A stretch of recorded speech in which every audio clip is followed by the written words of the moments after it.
রাজ্যের সরকারি বাসে মহিলাদের জন্য বিনামূল্যে যাত্রা পরিষেবা চালুর আগে কন্ডাক্টর ও বাস কর্মীদের জন্য বিস্তারিত গাইডলাইন জারি করল পশ্চিমবঙ্গ পরিবহন নিগম। আগামী 1 জুন থেকে চালু হতে চলেছে এই প্রকল্প।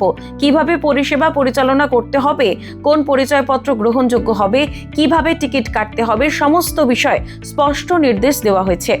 পরিবহন দপ্তরের নির্দেশিকা অনুযায়ী সিএসটিসি, সিটিসি, এসবিএসটিসি সমস্ত সরকারি বাসে মহিলারা বিনা ভাড়ায় যাতায়াত করতে পারবেন। তবে এই সুবিধা শুধুমাত্র মহিলা যাত্রীদের জন্যই প্রযোজ্য। কন্ডাক্টরদের বলা হয়েছে প্রত্যেক মহিলা যাত্রীকে আলাদা করে 0 ভ্যালু টিকিট দিতে হবে। কোনোভাবেই গ্রুপ টিকিট দেওয়া যাবে না। পরিচয়পত্র হিসেবে Aadhaar card, voter card, PAN, driving licence, passport সহ একাধিক সরকারি নথিকে বৈধ করা হয়েছে।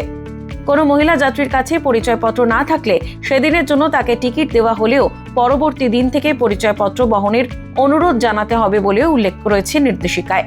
শুধু টিকিট ব্যবস্থাই নয়, যাত্রীদের সঙ্গে আচরণ নিয়েও কড়া বার্তা দিয়েছে পরিবহন নিগম। মহিলা যাত্রীদের সঙ্গে শালীন ও ভদ্র ব্যবহার করতে হবে বলে স্পষ্ট নির্দেশ। অভিযোগ প্রমাণিত হলে সংশ্লিষ্ট কর্মীর বিরুদ্ধে প্রশাসনিক ব্যবস্থা নেওয়ার কথাও জানানো হয়েছে। দূরপাল্লার বাসের বুকিং সংক্রান্ত ক্ষেত্রেও বিশেষ সতর্কতার কথা বলা হয়েছে। যাত্রীদের আইডি নম্বরের সঙ্গে বুকিং স্লিপের তথ্য মিলিয়ে দেখতে হবে কন্ডাক্টরদের। পাশাপাশি বিনামূল্যে যাত্রা নিয়ে বাসের ভিতরে কোনো বিভ্রান্তি বা আসন সংক্রান্ত বিতর্ক তৈরি হলে তা সংযতভাবে সামলানোর নির্দেশও দেওয়া হয়েছে। তবে বিজ্ঞপ্তিতে স্পষ্ট করে জানানো হয়েছে, এই প্রকল্প শুধুমাত্র সরকারি বাসের ক্ষেত্রেই প্রযোজ্য। ট্রাম বা সরকারি লঞ্চে এই সুবিধা মিলবে না। সেখানে মহিলাদের আগের মতোই ভাড়া দিয়ে যাতায়াত করতে হবে। রাজ্যের মহিলা যাত্রীদের দৈনন্দিন যাতায়াতে আর্থিক স্বস্তি দিতেই এই উদ্যোগ।